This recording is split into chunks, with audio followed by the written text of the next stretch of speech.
বিজেপির ডাকা বন্ধে বিজেপি নেতা ধ্রুব সাহার দাদাগিরি, বাসস্ট্যান্ডের সামনে রাস্তায় শুয়ে পড়ে আটকানোর চেষ্টা, বিজেপি নেতা কর্মীদের চ্যাংদোলা করে তুলে সরিয়ে দেয় পুলিশ কর্মী, জোর করে বাস বন্ধ করার চেষ্টা চালানো হচ্ছে।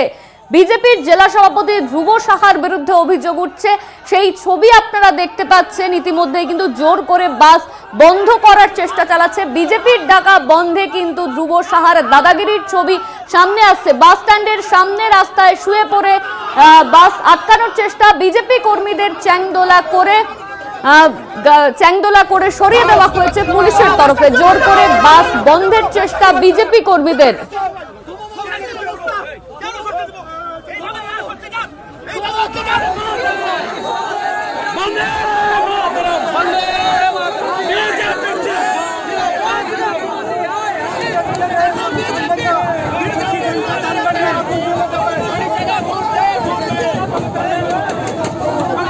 ফোন লাইনে আমাদের সঙ্গে রয়েছেন আমাদের প্রতিনিধি মনা বীরবংশী। মনা, বিজেপির ডাকা বন্ধে বিজেপি নেতা ধ্রুব সাহার দাদাগিরির ছবি সামনে আসছে। বাস স্ট্যান্ডের সামনে রাস্তায় শুয়ে পড়ে বাস আটকানোর চেষ্টা, কি অভিযোগ তোলা হচ্ছে?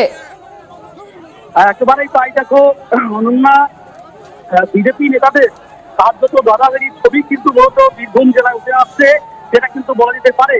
তার কারণ দেখো, সকাল থেকে আমরা দেখিয়েছিলাম যে ছবি, বিশেষ করে যে বিজেপির ডাকা 12 ঘন্টা সাধারণ যে ধর্মঘট, সেই ধর্মঘটে বীরভূম জেলার বিস্তীর্ণ অঞ্চল জুড়ে কোনো প্রভাবই পড়েনি। আমরা সকাল থেকে দেখতে পাচ্ছি বেসরকারি যে বাস আর 5টা দিনের মতো পথে নেমেছে, রাস্তাঘাট ফসল দোকানপাট খোলা, একেবারেই অন্যান্য দিনের মতো একেবারেই স্বাভাবিক চিত্র। সেই ছবি দেখে কার্যত বিজেপি নেতাদের এবার দাদাগিরির একটা চিত্র উঠে এলো বীরভূমের জেলা সদর শহর সিউড়িতে।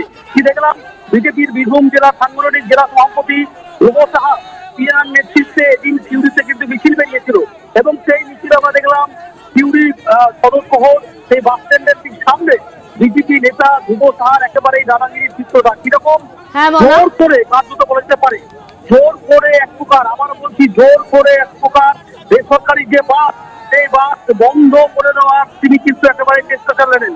তাদের যে নেতা কর্মী তারা সিউড়ি যে বাস স্ট্যান্ড, সেই বাস স্ট্যান্ডের সামনে যখন বেসরকারি বাস বেরোচ্ছে, গন্তব্যস্থলে যখন বেরোচ্ছে, রওনা দিচ্ছে, ঠিক সেই সময় ধ্রুব সাহা বীরভূমের জেলা বিজেপির সাংগঠনিক জেলা সভাপতি, তার নেতৃত্বে তিনি সপরিরে সেই রাস্তার উপর কিন্তু শুয়ে পড়েছেন, এবং তিনি বাস বেরোতে দেবেন না, চাকা করতে দেবেন না, এ ধরনের একটা দাদাগিরির চিত্র কিন্তু বিজেপি নেতাদের কিন্তু উঠে এলো। একদমই মনা, ধন্যবাদ তোমায়। আমাদের সঙ্গে ছিল আমাদের প্রতিনিধি মনা বীরবংশী। ধ্রুব সাহা তিনি ঠিক কি বলেছেন শুনুন। তৃণমূলে চালানি করছে পুলিশের একটা অংশ, তৃণমূলে চালানি করছে, মারবো কেন? এইভাবে মারবো, এইভাবে মারবো, এইভাবে গণতন্ত্র মান কেন যায়? আমাকে ট্রেনে হিচড়ে আপনারা দেখলেন, ট্রেনে হিচড়ে পুলিশ এদের তুমি লাঠি বন্দুক তৃণমূলকে খুশি দেওয়ার চেষ্টা হচ্ছে। কই আপনি কেন 14 তারিখ কোথায় ছিলেন? 14 তারিখ কোথায়